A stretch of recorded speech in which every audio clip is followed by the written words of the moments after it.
afternoon and welcome. It's great to see all of you. I'm Carolee Hall. I'm one of the Associate Directors with Partners in Health and Wholeness with the Council. And I want to introduce Artie Hartsell to you. We are really glad to have you. They are the Director of Strategic Initiatives at Equality North Carolina, where they also lead faith organizing and an LGBTQ plus inclusion consulting. Yes. They have undergrad and graduate degrees in social work focusing on LGBTQ plus families, trans youth, and health equity. You're also getting your Master of Divinity. That's awesome. So welcome, thank you, and thank you. Welcome. Thanks so much for being here. I see some familiar faces and some new faces, and I am just so thankful that you have taken, out of all the choices that you had, that you've taken some time with me today. We do have some things to talk about if you have been paying attention, and some of it gets kind of heavy, so make sure that you are breathing in through your nose, not through your mouth. Get settled in your seat, and yeah, so we'll just jump in. First, you get to look at pictures of me.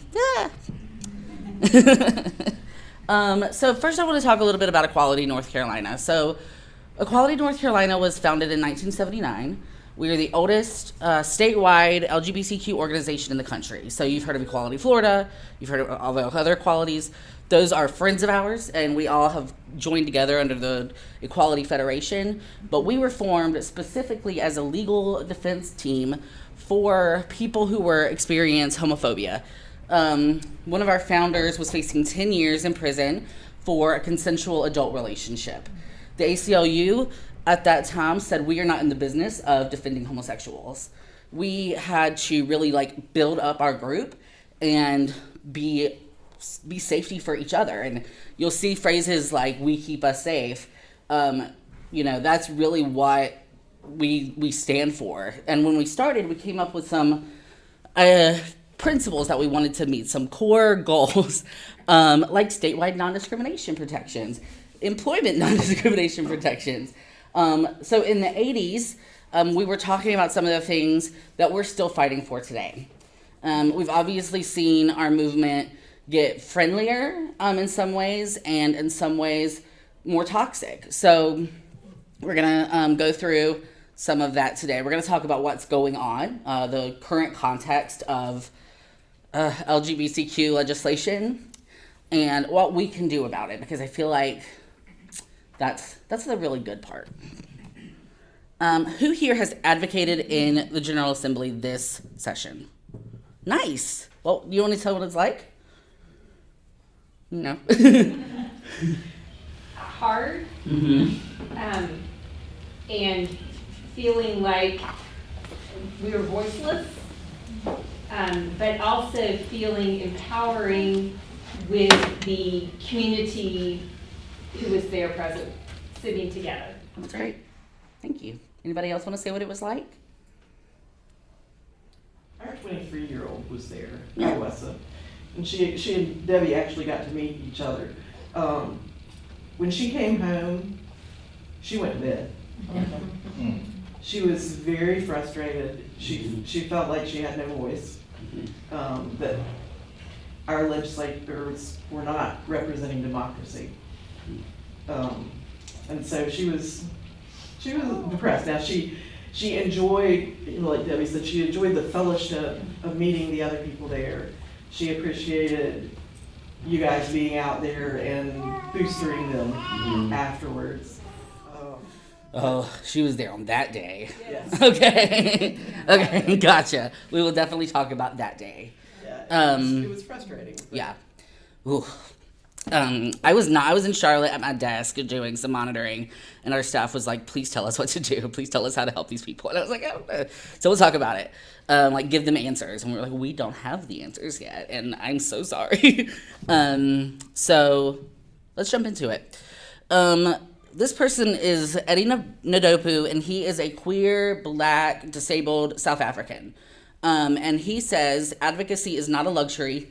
It's a necessity. We advocate for our survival. And this has been kind of what we've been talking about this session is our lives. In the past, there have been times when we felt like we were definitely fighting for our lives and better better material conditions. But right now, it really feels like we're fighting to keep people alive. And we'll talk more about why I say that as we get into the meat of this. Some of you know, but we are definitely fighting for LGBTQ people right to be alive. So in the 2021 to 2022 legislative session, there were 400 anti-LGBTQ bills filed across the country in state legislatures. This was a dramatic jump from previous years where it was like 30, 40, maybe you have like 15 pass across the country.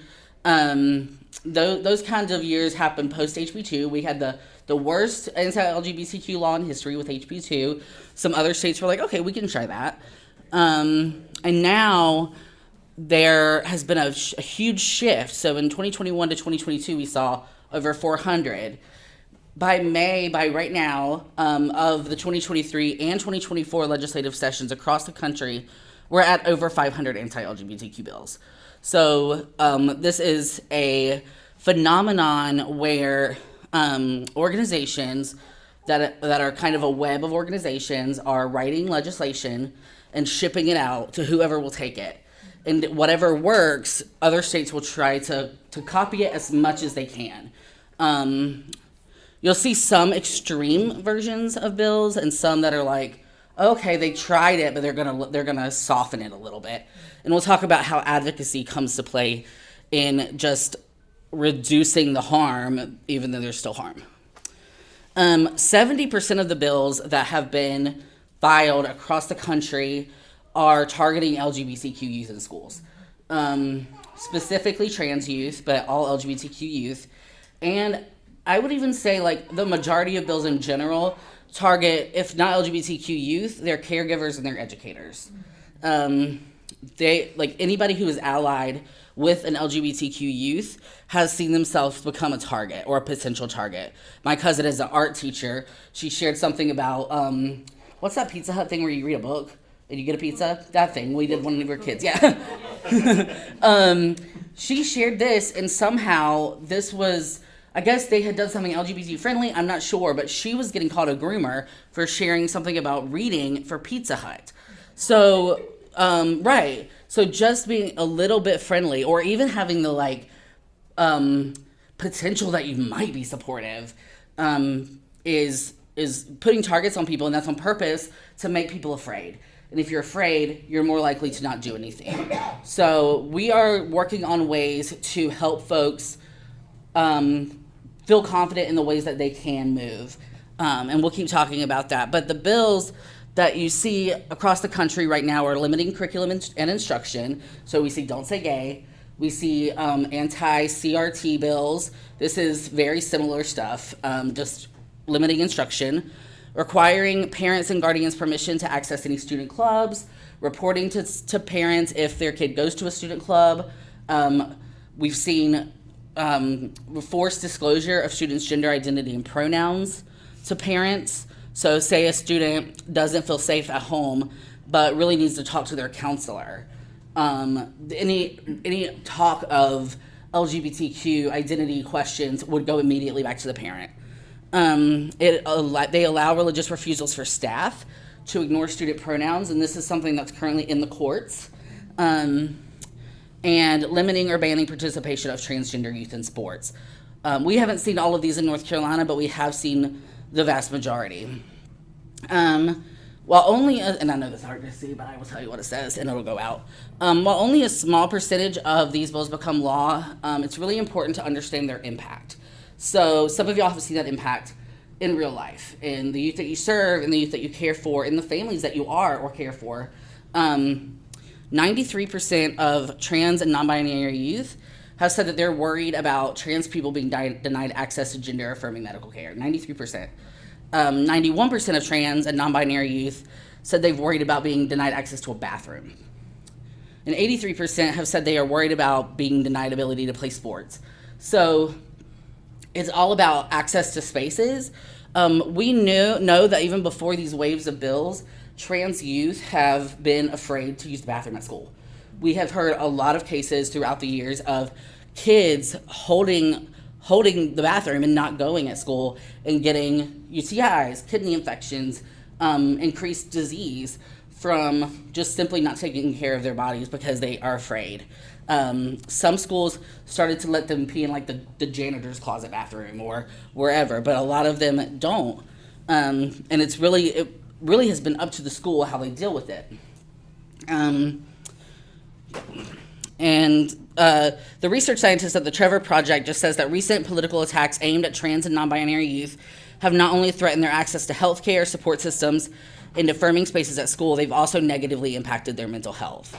And we know that trans kids, like all marginalized people, live under something called minority stress, which just increases your health inequity. Like your mental health is on average worse, and also your physical health as a direct response or as a direct reaction to your mental health being bad, and also being afraid to go to doctors and stuff. So you have this conglomerate of like fear and access that leaves trans kids who are really vulnerable even more isolated. I'm going to talk a little bit about this. I know that you probably cannot see. Oh, maybe you can. I don't know. 45% of LGBTQ youth in general seriously considered attempting suicide last year. This is from the 2022 Trevor Project Youth Behavioral Survey. They do a yearly one, and they talked about the impacts of COVID on LGBT kids and their status in general. And in the pandemic, we were seeing 50% of trans kids having had attempted suicide in the year 2021. So this is like an epidemic. Nearly 1 in 5. In the last one, nearly 1 in 5 trans and non-binary youth attempted suicide, and LGBTQ youth of color reported higher rates than their white peers.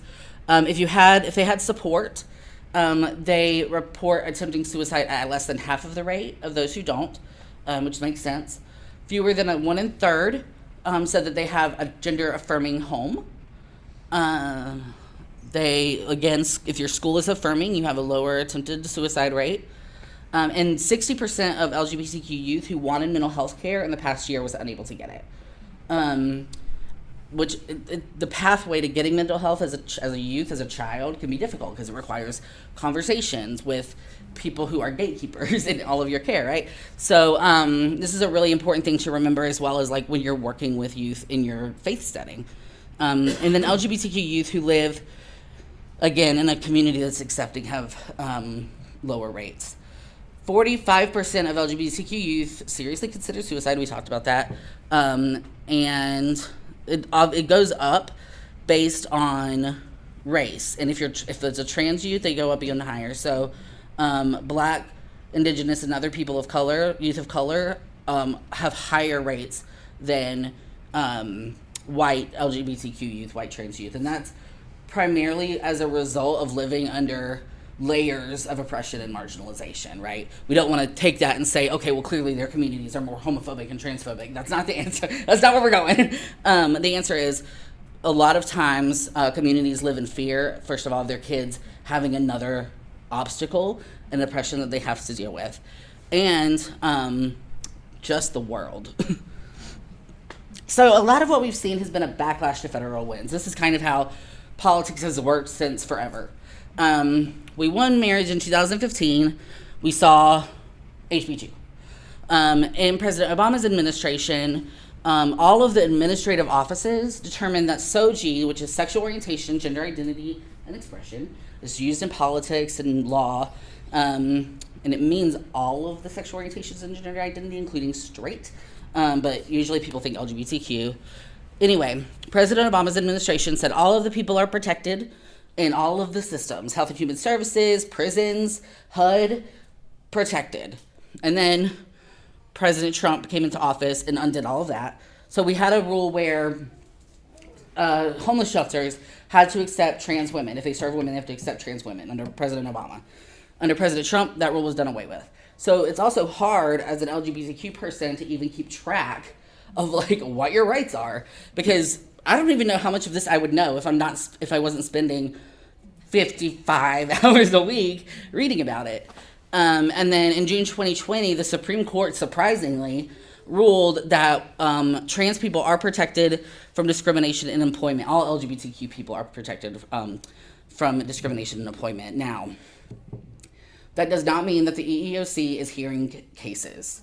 So we have constant flood of people who have experienced discrimination.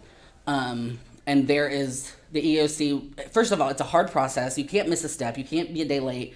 And they will, it's like a try again thing. Like a lot of things with the government and bureaucracy, it's like, okay, you're going to get denied your first time, try again. And that's just not feasible for people who are dealing with losing their jobs and things like that. We're also seeing, I don't know if I should say it. Okay. We're also seeing, we get a lot of calls from trans women who are incarcerated, and in North Carolina. So we have been working in coalition to help these women with gender-affirming care and other medical care, but also they are being put in solitary confinement for long periods of time. They are sent around to different prisons if they complain, away from their doctors, away from their support systems, and they are regularly physically and sexually assaulted by COs. And that's against the law. There's PREA, the Prison Rape Elimination Act, but also like, don't do that. And even going through the state government, we have to figure out who in the Department of Public Services is even gonna care, right? And that's just the sad reality of it. This is also related to backlash in other ways. So when slavery was overturned in the South, or that's not what happened. When slavery ended, chattel slavery ended, textbooks were censored, right? There was the lost cause narrative. There was this idea that if you taught about slavery and you taught about, people being people, all people being people, that comes from an article, that it is an indoctrination of Southern school children with aristocratic social values. Doesn't that sound really familiar? Indoctrination, social values, aristocratic feels very like liberal elite to me. And then classroom censorship also happens with CRT as a direct result of the Black Lives Matter movement. So you can kind of see how there's like a really great movement for society. We feel like we're going to do something, and then the government is like, no. And we're going to teach your kids that like the wrong things so they don't even have the same opinion as you, and so we never have to see this again. And then we also saw the same thing with censorship bills around HIV and AIDS, limiting LGBTQ topics. Back then, it wasn't Don't Say Gay, it was No Promo Homo.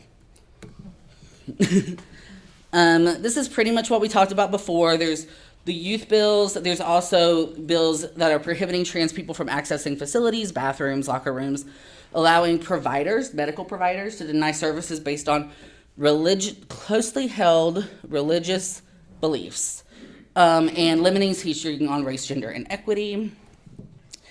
We have seen 13 bills this session. We saw 3 in 21 to 22. And this is the breakdown of the bills that we've seen. And these are just the ones that are specifically anti-LGBTQ. This doesn't include other ones that we've watched, like there's a bill, it's called non-discrimination in hiring. And it means that a staff member of a public institution cannot be coerced or like told or hoped to say anything that goes against their social values in relation to social discussions of the time. It's a very vague bill. It was literally like social issues of the day. Like you can't have anybody make comment on social issues of the day. And so we asked a lot of questions. We were like, okay, so say someone is caught on camera saying some really racist stuff. Does that mean that is not taken into consideration? They've narrowed it down to where they cannot be, like you cannot force somebody to say something.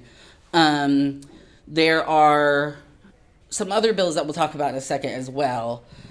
The 3 bills that are specifically anti-LGBT that made crossover, which just means that it can still be talked about right now, are a gender-affirming care ban, H 808, a transgender sports ban, and a Don't Say Gay bill.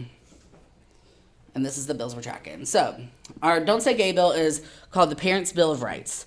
One thing about these bills that sometimes we'll have keywords up here to show what people are being shown and like what the reality of that word is.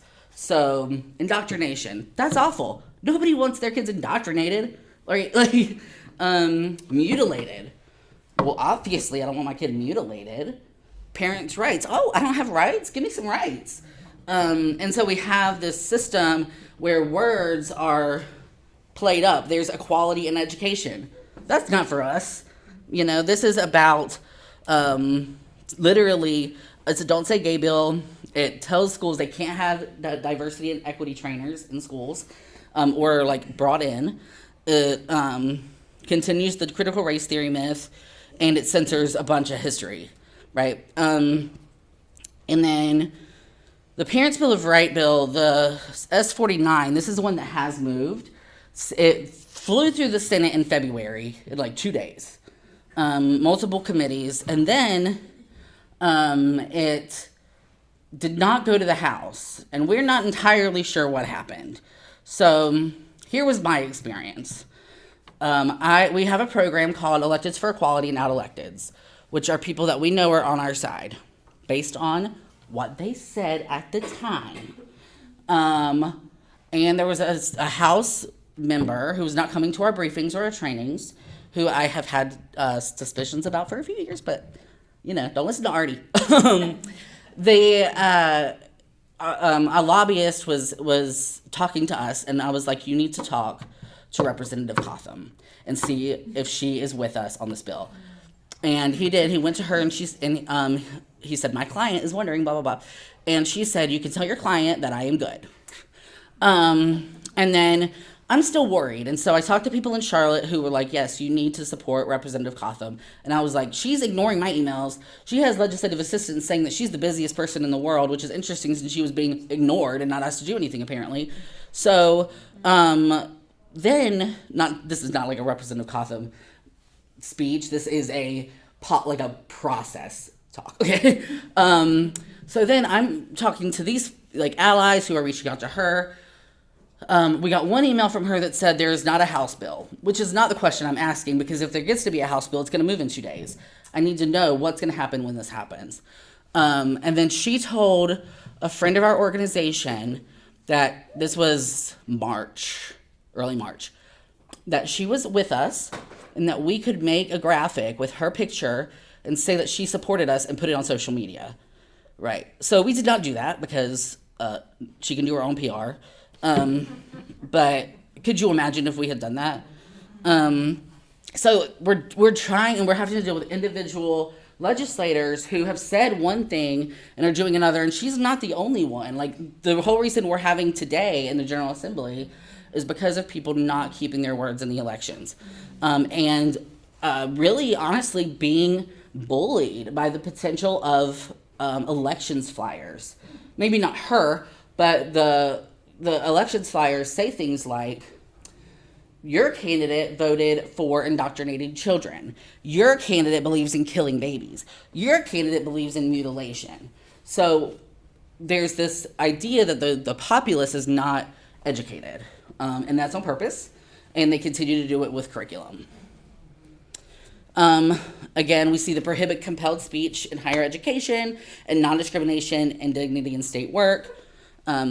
Those are very similar bills. They have been moving. And then we have, these are really interesting. 636 is a school athletic transparency bill. It had a piece of it that said trans kids can't play sports, basically.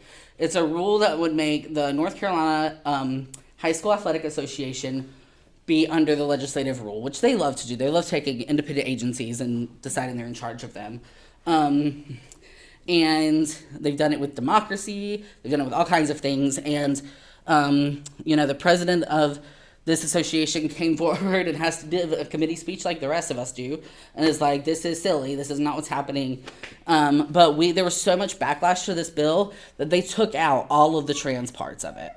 And now it's literally just like the High School Athletic Association has to report stuff. Now, the Fairness in Women's Sports Act has passed both chambers, and they are working on which bill they want to use. This restricts trans students in middle and high school, and House Bill 574 goes all the way through college. It enforces outdated and invasive practices. When you get a physical for school sports, you do not get a grown-up physical. They're not looking at your reproductive system. They're not looking at your hormones and chromosomes. It's all based on, if those start getting tested, like when you see runners in particular, this happens a lot with women runners and intersex runners who didn't know they were intersex, getting pulled and tested because they're not fitting a very specific idea of what a woman is, right? And a woman athlete. And it's sexist, honestly. But also, it's so invasive for kids. And we've asked, how is this going to be treated? How are y'all going to talk about this publicly? How are you going to engage with families and students who are getting their privacy totally destroyed? And we've seen that this year, actually, with a trans student in the mountains who spiked a volleyball, as you do, and it hit somebody, and she did get a concussion, and that's terrible. And injuries happen in sports. And they were waiting for this one kid who's been stealth. She was stealth, meaning that she was not out as transgender, but she was trans and she had transitioned. She has been living her life as a girl since she was in elementary school. And her teammates didn't know that she was trans. And the Education First Alliance is an organization that exists. They're a lobbying organization. And North Carolina Values Coalition teamed up with some people in that district to leak her gender identity. And so these far-right papers were reporting on the fact that the student was trans before there was even confirmation. That's how we knew that it was them that did it. So you're seeing kids being put in the worst position. And when we talk about fairness in women's sports, again, fairness, transparency, all the good words, we're also talking about I forgot what I was going to say. The Youth Health Protection Act. So 808, this bill has passed the House. And originally it was like bans hormone surgery / everything for minors in North Carolina. And that could be including therapy. We just really didn't know. And the previous bill in 2021, you could not get therapy. You couldn't even refer your client out of state without facing like criminal or civil consequences. Now it prohibits gender affirming surgeries for youth under 18. This is such a specific issue that the General Assembly should not have their hands on. It's so sensitive. No kids are getting surgery at 18. When I say no, I mean not zero, I mean a negligible amount. They're not negligible as people. The number is like, why? Same thing with fairness. There are 2 trans girls playing sports under the High School Athletic Association rules right now. 2. There are a bunch of trans boys, and originally they did not want to include trans boys in it. So trans boys could play on boys' teams. Trans girls couldn't play on girls' teams. So it was literally them going after 2 kids. The legislature of a state is going after 2 children. And they're talking about protecting minors and families, right? So when we're talking about healthcare, if you have a child who is getting a physical surgery under the age of 18, you're seeing something very specific, and it is a life or death situation. I worked in a youth organization in Charlotte, and we had parents come to us and say, trigger warning in general, my child is trying to do surgery on themselves in the shower. And that's what's happening. Like, people are like, I'm going to take my body parts off, right? Like, and so we have to actually, saying this cannot happen is detrimental. And again, it's not happening often at all. And when we're talking about hormone blockers, first of all, those exist for all kids who may start on early puberty.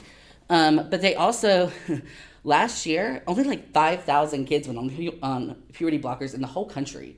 So we're talking about, again, legislatures and these huge organizations that are so financed to go after these kids. And what I'm going to say now is they do not care about these kids or families. They don't have an opinion. I truly believe that they believe that these communities, our communities, are small, powerless, and that they can convince other marginalized groups that we are a problem and that they should vote against us, and that means voting with their party. So scapegoating, propaganda, like this is what's happening. It's deciding that this group can be demonized and like talked about in such a way that is pretty convincing. Like you hear their arguments and you're like, I mean, yeah, that's horrible. Like, you know, and them talking about, well, they need mental health care. Yes, they do. Not to change, you know, but to be their true selves. This is S20. Y'all know about that one. These are the bills that did not meet crossover. Broader gender affirming care bans, the outright ban on drag performances that we saw.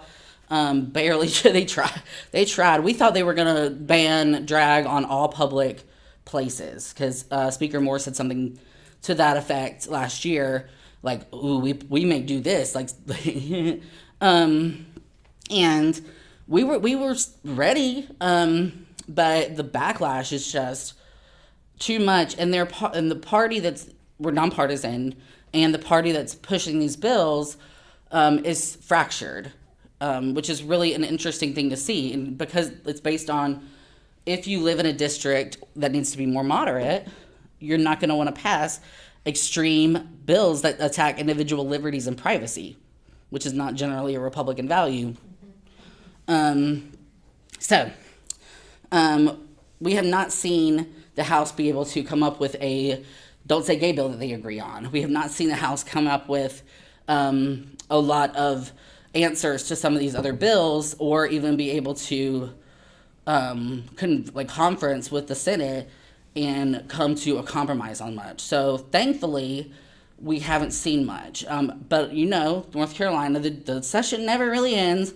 And if we have a hurricane, they'll come back for disaster relief, and they will strip a bill and say drag is banned in North Carolina in their emergency relief bill, which we actually have seen in North Carolina. I'm not going to go through this, but if you're interested, I will send this out. It has just how to read the General Assembly page because it's very confusing. And I didn't mean to say it like it's like condescending. It is confusing. Very confusing. And like the committees and like how to look up who's doing what. What you can do. So what we are going to be doing is we have continued communication with various stakeholder groups and everybody who's signed up for our stuff through communication, briefings, social media, emails, events, text messages, whatever people sign up for. But we've been doing public community briefings where everybody's invited. We do regular, we haven't done as many faith briefings as we should this year because we have been just so inundated and we don't have a lot of capacity right now, to be honest. We have done business, and we do regular briefings with our elected officials, sharing like this talking point that they say, this is the answer to that. When they're talking about exclusion, who's being excluded? When we're talking about scholarships, this is actually the impact of scholarships, but this isn't going to affect scholarships, but it is affecting this individual person's like complete sense of self and belonging. And that's such a pivotal age.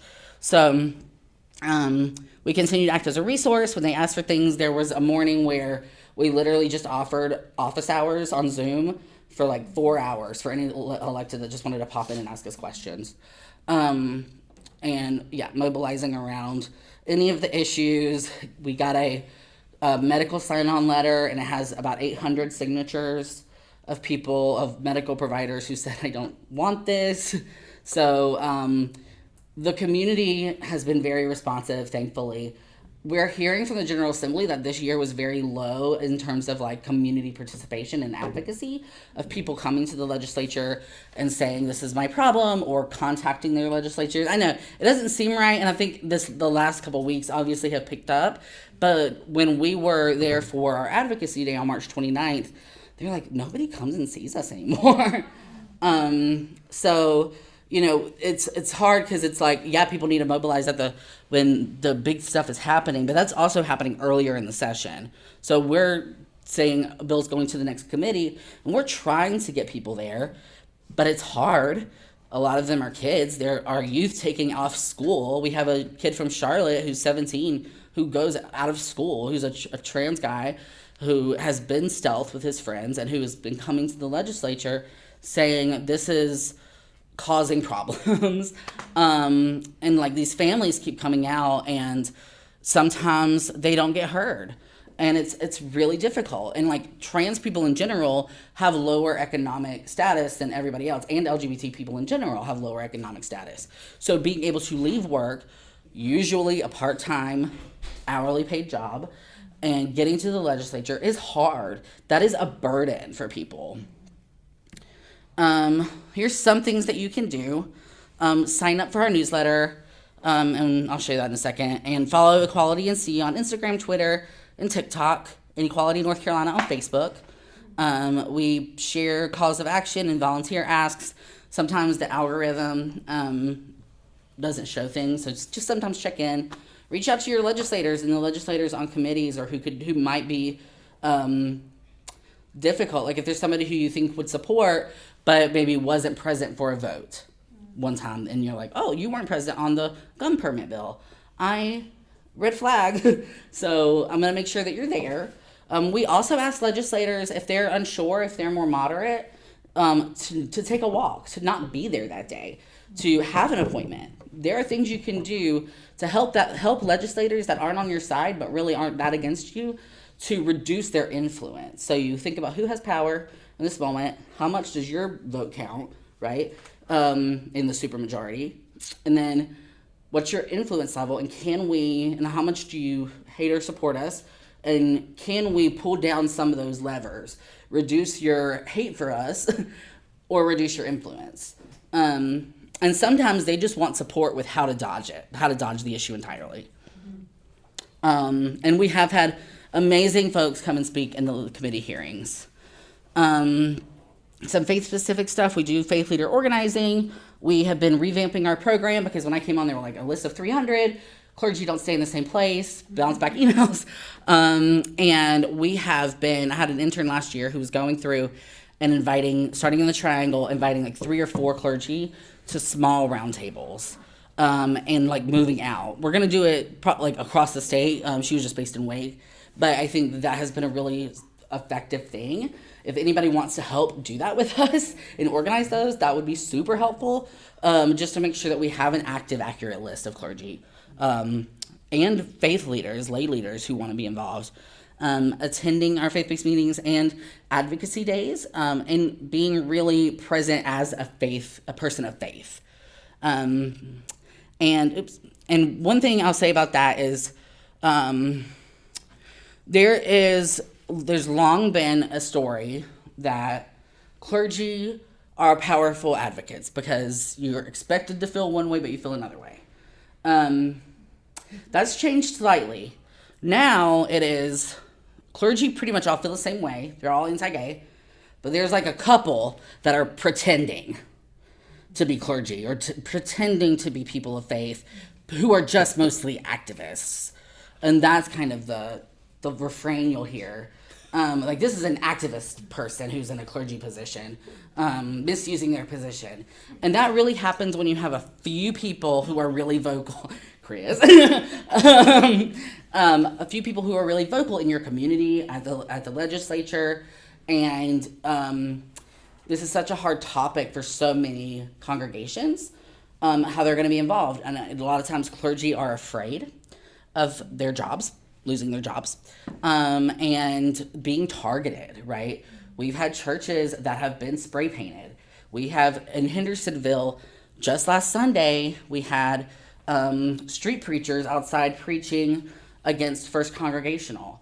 My church in 2003 had somebody tased in our sanctuary because they were interrupting our service and got arrested and then broke free and came back. That's McGill Baptist in Concord. It's on Google. But the message is not, what they want us to do is say, okay, that's scary. We can't touch that, right? The answer is we are stronger in community. If a bunch of us do it, we are the majority. We are, I promise, that in coalition across marginalized identities, across people with social good values, progressives, if we come together, we are the majority. And that's why they're afraid, and that's why they're fighting back. This is a backlash to control the future of North Carolina, to say your kids don't get to learn. We want you to keep having as many white babies as you can, and we are gonna scare you, right? Now we have community members who are monitoring hate groups and doing all of those things, who are aware of things that happen. We knew about the protest before, like the pastor at First Congregational said, how did you know about it? Because I asked her how she was okay, and she said, how did you know? And I was like, the bad guys live streamed it. And, so we had to really we're on those things. We're watching those videos, and we know who is going to pop up on live. And when they do, we know there's somewhere they should not be. And so we are paying attention. You're not alone. And that if something like that happens, it's a hard moment, but you have a community. Their biggest issue was that there was a neighbor who wanted to come and beat the protesters up, and the pastor had to be like, no, please don't. She didn't say it like that. I feel like I'm just like mimicking her, but no, I have tons of respect for her. So yeah, be as clear about your position as possible. If you need support with this, if you're unsure where your congregation stands, if you think the majority of the congregation is going to be like, we need a new pastor, those things I can help you deal with. I promise. I have been through these situations in my actual life outside of my job, right? I've seen a congregation split. I have seen people, like what they say and how they communicate. These are conversations that we can have if you are nervous. These are just some pictures of the session. This one is just overflow people watching on the screen. If they have a community or a committee hearing, they don't keep the video on YouTube, they delete it. This is from our advocacy day. I didn't get there fast enough because I was talking to some volunteers, and you went ahead and took the picture, but that's okay. That's from our rally at Advocacy Day. And this is, does anybody want to say what happened? Last Tuesday. That was 808. Yeah. Do you want to say what happened in that meeting?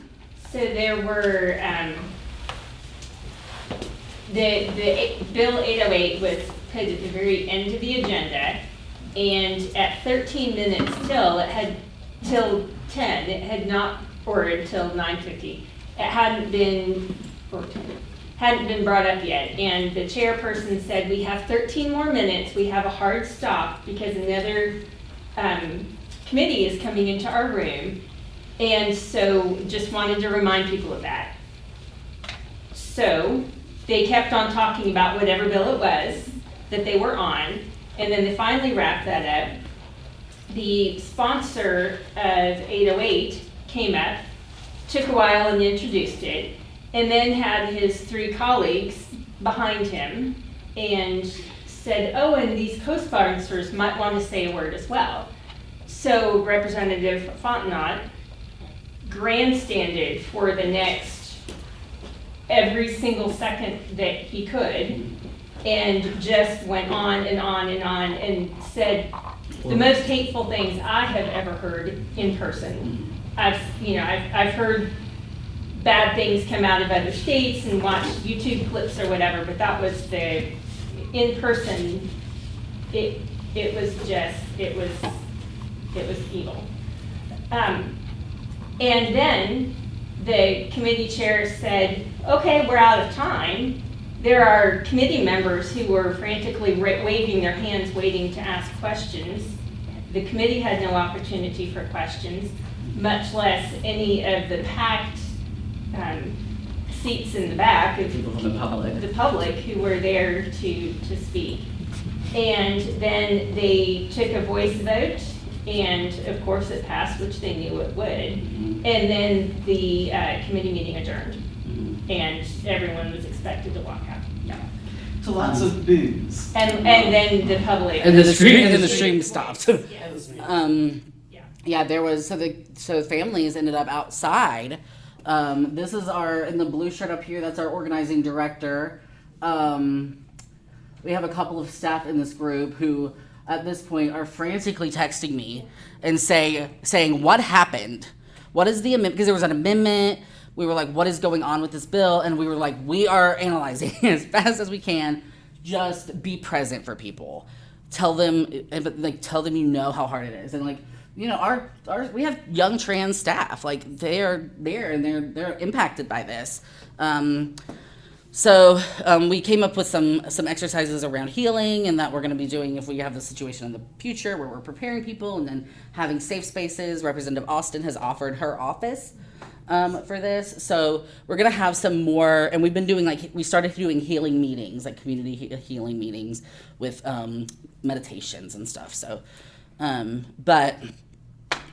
that was a bad day. And then later when it moved forward, Representative Fontenot said very similar things. And Deb Butler said that's the most hateful thing I've ever heard in my time in the legislature. And the problem with this particular line of speech that he used is he's a black Republican representative, and he's using language about eugenics and experimentation. And North Carolina has a horrible history of both. And North Carolina just paid a lot of money for that. And so when we're saying this is not experimental, this is old, people have been doing this forever, we sent all of his statements to legislators. They knew what to ask, they knew what to say. They were like, here's the questions to ask, but they didn't get a chance. A couple more things. If you go to ncisready.org, there's lots of stuff on there, but there is a 2023 bill section where you can click take action, and that does reach out to all your legislators. Your personal ones, they do count them. It's better to make a phone call also, but as many contacts as you can make. At the top of our website, there's join our mailing list, and that is just our newsletter. You just put in your email address. And then 3 is our advocates network, and this is like a volunteer sign-up form, but it's got all kinds of stuff you can sign up to do. Do you want a table? Do you want to write a letter to the editor? Do you want to hold a group in your community or something, or hold an event? And you can say, I'm a clergy, I'm a medical professional, I'm a person of faith, I'm a teacher, I'm a student, so that we could really figure out who our people are and what they want to do and where that'll be. And that my job is to figure out this part, who you are, and what is most strategic with the people that we have in this moment. Today or tomorrow at 11:30. We will be at the General Assembly. Super secret people planned this. But we know them and we trust them. And so its community members are gathering at in front of the General Assembly at 11:30 to have a family-friendly rally and press conference. I'll be speaking. We also have some other stuff throughout the day. If you want to talk to me about it, there's some stuff before that. I'll have to just make sure you're not a mom for liberty. And then on the 21st at Ruby Deluxe, there's a fundraiser for Planned Parenthood and ENC, this is a party. This is going to be a drag show party. So I don't know if y'all are going to get down like that, but if you want to, it's there. Not to generalize.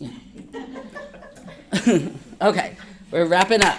Anybody have any questions? I know that was a whole lot. Ian. I just have in my more cynical moments when I think about the response to HB2, it seems that business leaders, it was the loss of funding, and even in the debates when I've been in the Senate in recent weeks, the Democrats will say this is just a new HB2, and the Republicans say, they're calling our bluff. Yeah. So is there an organized response from business community leaders? Can we as faith leaders support that? So the Carolina LGBTQ Chamber has been working feverishly to move businesses businesses are more quiet this year. There's fear. There's a lot of fear. And there's this whole thing of like, we don't have anywhere else to go. There aren't many states left. Yeah. Like California has ended their travel ban. Like, what are they going to do? They like North Carolina. It's relatively inexpensive to have their people there. Apple has I'm not even supposed to say this, I don't think. Apple has come forward and said, hey, we saw this article about how businesses are not coming forward like they did for HQ2. We want to help you figure that out. Now, businesses don't always come forward. Sometimes they will contact people in the back end. And we have been dealing with that a little bit. NASCAR partnered with Equality Florida, and I think that we can move forward with NASCAR. Banks love us. Duke Energy is like, we want to tell our staff that we're safe, but we are so highly regulated that if we come out and support, we're going to lose all of our contracts. So there's like multiple levels in which businesses get involved. But the LGBT Chamber of Commerce of the Carolinas is the best organization for that, and they're definitely doing it. Any more questions?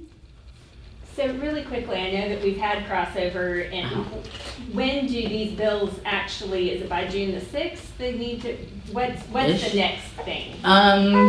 We think that we will see them next week.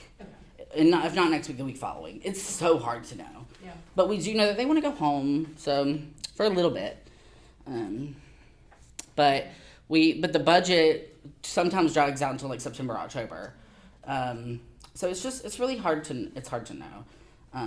Also, election bills can be filed after crossover. So if you're worried about your democracy, that's another thing.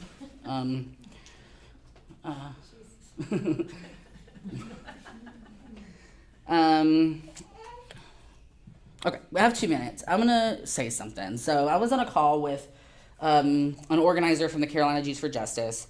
We had wrapped up our meeting and it was just us, and she asked me, like, how do you stay hopeful? And I'm gonna tell you, like, it's hard sometimes. Like, sometimes I'm like, I'm really tired, and I've literally been doing this work for 20 years. I would win things, and then it would get taken away. I did the same thing when I did voting rights. We won stuff, and they got taken away. So it's very frustrating. But I don't think of hope as a passive experience, as a feeling that just comes, right? I think that we have a responsibility to be hopeful. It's the same idea of the arc of the moral universe does not bend on its own. We have to force it with our weight. And when I think about hope, the Iroquois have this teaching that every decision you make, every big decision you make, you should think 7 generations ahead. And think about the people 7 generations behind you and what decisions did they make. For me, 7 generations ago, my ancestors went from Switzerland as Anabaptists and fled to Pennsylvania, and then came to North Carolina and stayed in Mecklenburg and Cabarrus County and Stanley for the next 7 generations, which is why I am the way that I am. And I know that them fleeing for their safety has been part of my legacy. The more I learned about it, the more I'm like, maybe there's something to this. Like, maybe there's something, like 7 generations later, I'm in this position, right? So for me, it's a moral imperative to hope. It is not a passive miracle that happens. Things are hard. They are purposefully overwhelming you. They want to take away your hope and your confidence. They want you to think that things are so out of reach and there's too much, and where do you even start, right? But there are people who can get you started. Find what is most passionate for you, where your skill set is. There's a quote, somebody said a quote like that somewhere. But that is what the world needs from you. You don't have to do everything. I have tried, it does not work.